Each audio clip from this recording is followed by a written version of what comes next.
Well, hello again everybody. Okay, I'm off on another adventure.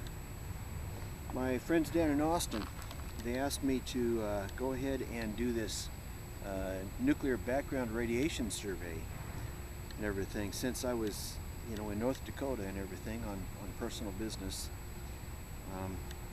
Basically when my business here is over with, then I can go ahead and strike out on this. First of all, the purpose for the survey is there's a lot of distrust going around between activist groups, industrial groups, political groups, things like that, different elements in our society that have different agendas and everything. But in order for tough decisions to be made, people need to know the facts scraped bare of agendas tainting the information and everything. Now, as far as myself, I want to know the truth also, because I'm tired of all of this, and that's why I'm bringing it up, and I just want to know the facts. So I've been mentioning doing a survey for some time, and that's the reason why my friends gave me a call and said, okay, now is the time, let's go ahead and do it. This information, my findings are, anyway, my friends want me to give a presentation on November 15th at the University of Texas. We're going to have a Fukushima Solutions conference, and hopefully we're going to bring in a bunch of experts from different areas, nuclear, marine biologists, oceanographers, doctors, nuclear scientists, nuclear doctors, nuclear medicine, all those terms. And so anyway, everybody's going to present what they have. And so, since I'll have this, at least that's the plan, then I will present my findings here also. Now, what I'm using is a Geiger counter. It's called a nuclear radiation detector. It's from it's a GMC 300E Plus. I have two of them here, and what I'll do is I've been letting them go for a while, and I don't know if it'll be able to zoom in on that, but you'll be able to see that even though this is a random process, look at that, 2469 on one, 2465 on the other one. Well, now it's 2470 and 71. But anyway, the random processes, each number will go up and down, but I'm amazed at how close the overall randomness is on these. I'm looking at this number down here. It says total count, and CPM 9, here at CPM is 20. You see the counts per minute goes up and down. But overall, the overall count, I'm actually surprised that even though they are random counts, being nuclear decay, at how close they track each other and everything. That shows how closely, I guess, calibrated this company does their instruments. Everything. I would actually like to stop by and visit with them. They're gqelectronicsllc.com. Everything. I don't know if it's too close for that to focus in on. Oh, hey, there you go. Yeah. But anyway, they've been so gracious as to send a couple of these counters to some of my other friends down in Austin, Texas, that is, and everything. But I purchased these on these before that and everything, and folks back in Texas said that this company was kind of excited whenever they heard that this survey was going to be done and everything. So I'll give them a call and see if they're excited enough to want to go ahead and do an interview or something on well, shoot, their perspective from an instrument manufacturer as to from everything. I'm sure they've got a much different perspective than I do. Let's see, now I'll try to give a real shallow description of how effective these instruments can be, their capabilities and limitations. As far as I can surmise, these are designed to pick up gamma, some beta, and X-rays, I believe. Let's see. Yes, right here it says beta, gamma, and X-ray right on the back of it, and it's this right there. You know, if you can see that right there where my finger is, beta, gamma, X-ray. They've got kind of like an icon there with that stuff in there. But in their documentation, it tells what energy levels they're sensitive to. And I'm not sure if this is a vacuum chamber or if this is a solid state detector or just what it is. I'm talking about the actual radiation sensor unit itself, component. But anyway, now what happens is in nuclear decay, you know, whenever you got like a neutron or gamma radiation, well, shoot, even in beta and stuff, but different elements, when they isotope and then decay, they will emit you know, subatomic particles at specific energies, and then as those subatomic particles, you know, travel through the environment, they'll give off their energy gradually as they, you know, pass through things and everything, and so those energies will change somewhat. But if you really want to know specifically what elements it is that's out there that's this radioactive, like for example, the majority of radioactivity, normal background radiation, comes from potassium, because it is a very slow decaying element, potassium 40. Matter of fact, most bananas, I was going to bring some things to give samples for you. But anyway, bananas have, you know, like these counters here, you can see that this one is showing 14 counts per minute, and this one's showing 26 right now. They both wander up and down. But a banana will give between generally 40 and 50 counts per minute because of the potassium 40, the elevated amounts of potassium 40 in it, everything. And I would like in later videos to go ahead and explain this in further detail. But now with these instruments, it doesn't tell us the difference between gamma, radio, anyway, gamma, beta, or X-rays, you know, what it is detecting. It just says that it just registers a detection. It doesn't tell us what energy levels or anything.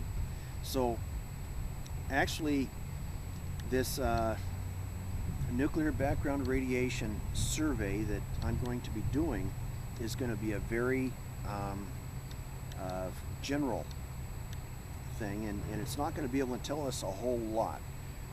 What I'm hoping it will tell us is if the general background radiation level has gone up any, or if it hasn't, at least establish a record of, you know, a reading that has been done. Now myself, I'm going to try to remove as many variables as I reasonably can, you know.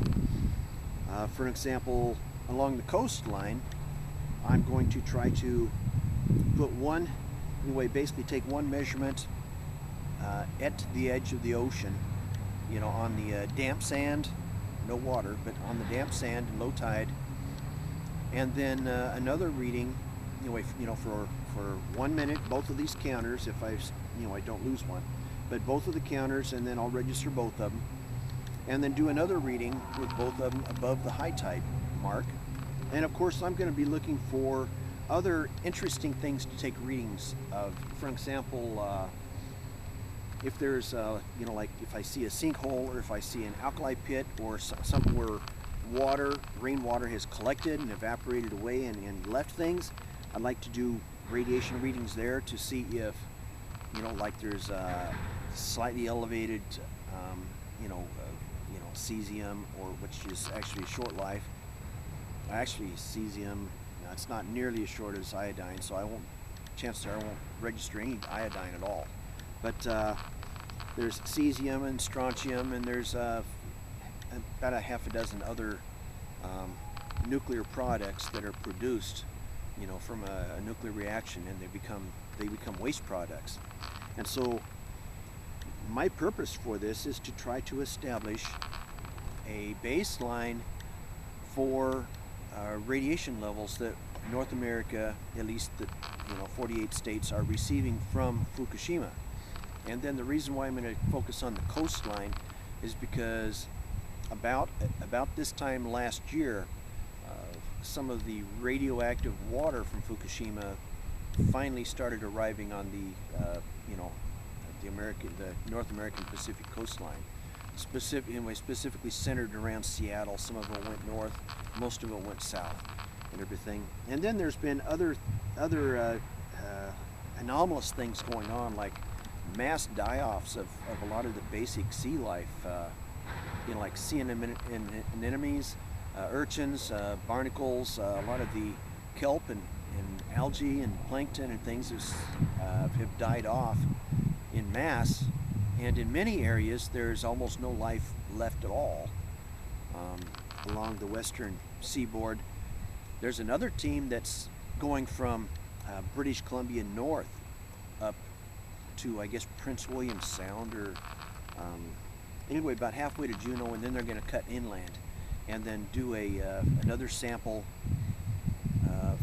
trip, returning down the middle of Canada. Let's see, I don't remember the name of that river. I guess it's Saskatchewan or something. So anyway, I'm hoping that they'll give their present their findings also at the conference. But right now, I haven't decided as to whether I should go ahead and strap one of these, put them in a real light baggie or something, and strap it to a piece of the frame under my RV where it's close to the blacktop or something, so I can basically turn the logging capabilities on these. They're time logged, and then keep records of my start and stop times. And every time I come to a rest stop, pull over and start the logging over again. That way it'll hopefully increase the accuracy of the data taken along the trip. There's good things about that, and there's also potential bad things about that. For example, blacktop is not native rock to the actual terrain that the road passes over. So, and then there's also another thing is since the road blacktop itself is not permeable to water, the water will run off to the edge. And for example, if there were cesium, strontium, 3 years ago, fallout from the rain and everything from Fukushima, the cesium and strontium in the rainwater, it, at least in theory, would have collected, in the deposits along the edge of the blacktop. And those are also other things that I'd like to go ahead and explore. Take readings and watch real carefully. I'd have to do long-term readings, I don't know if I'd go 10 minutes or maybe 100 minutes. Since these counters seem to be so closely matched in their times, like now this one's up to 24 counts and this was down to 14, 15, 16, but the overall random numbers, 2663 and 2671, they're still real close in their readings and everything. So anyway, I'm getting so that I really trust these instruments, as even these random readings and measurements. I'm amazed at how close the long-term readings are on them and things. So I was expecting there to be even a 20% or something deviation, because they are random events that they're recording. But I guess over the long term, even statistically, even random events become pretty accurate. Everything, they look like they're they're staying within 1% of the long-term total count, numbers collected. So that is further evidence to convince me that these instruments are, they can really be trusted. Okay, so I'm thinking there's a whole bunch of different things that I believe need to be done. I actually feel like there needs to be a whole team of people doing this, because there's so many different things that can be done at each point, of the survey. Now, the data collection might actually become very boringly routine, and everything. So there's other things we can do, like maybe I can dig 1 foot deep holes into the sides of hills in areas where the chances of water, fallout from the rain and things having contaminated the soil, the chances of any fallout or anything contaminating that soil is reduced, so I could take normal background readings there. Another thing, granite generally has a much higher counts per minute. It's between 50 and 60 or something generally. At least that's what the company's documentation. But that's what I'll do is I want to check different volcanic regions. There's a little chance I may go through Yellowstone, but I think, let's see, if I do, I'll be able to check,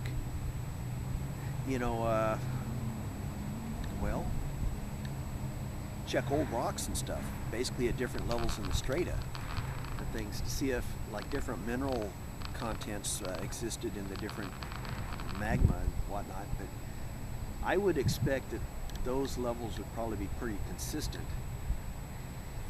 Everything. There's a greater chance, though, that I'll probably just go right over through Coeur d'Alene and Spokane and on into Seattle and things.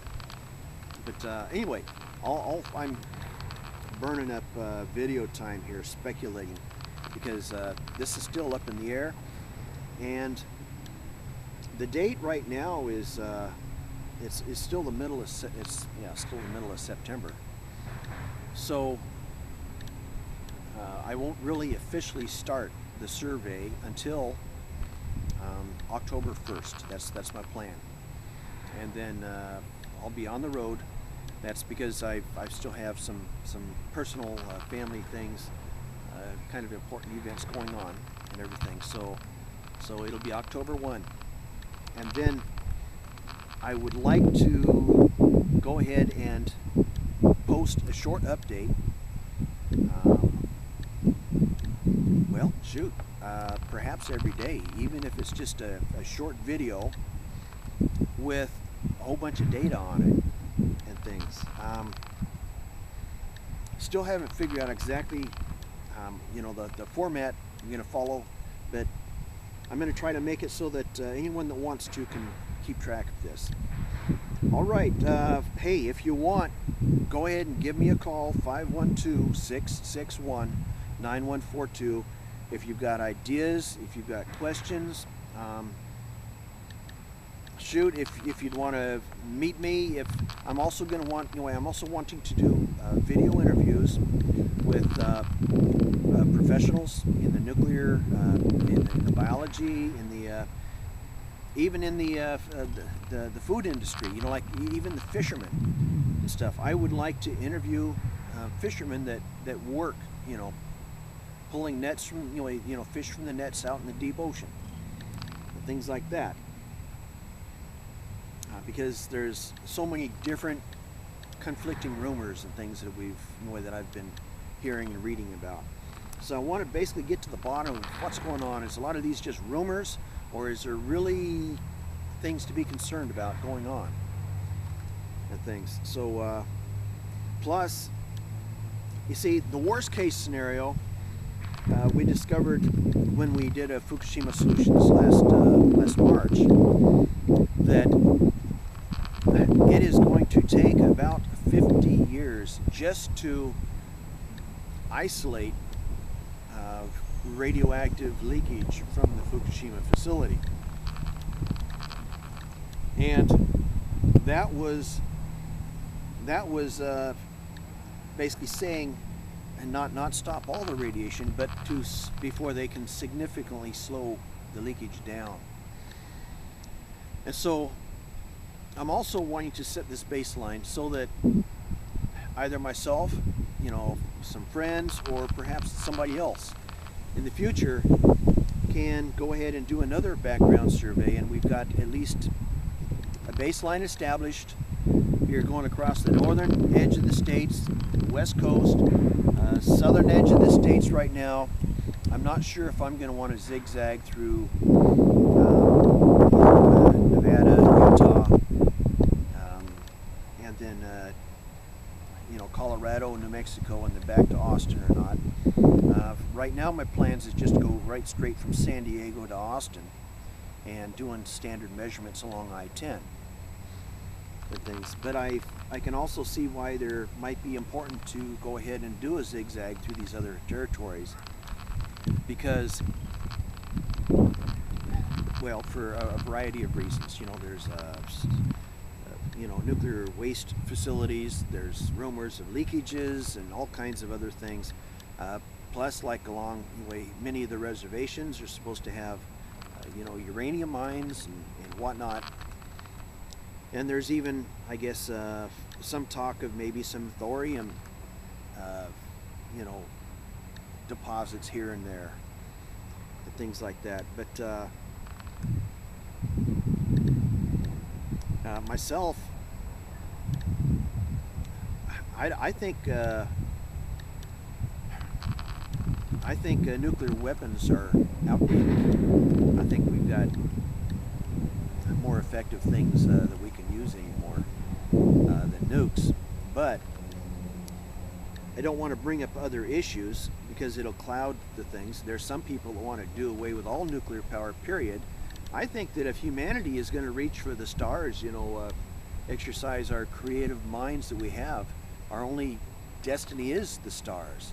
And nuclear power it's the natural default for powering ourselves, trying to establish an infrastructure, across the heavens. I don't think humanity is doomed to live and die here on this earth and then perish with the next,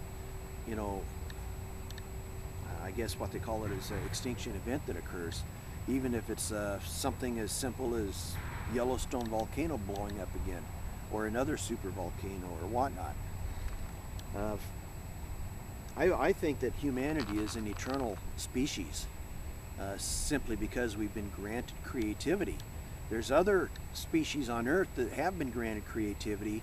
For example, octopus.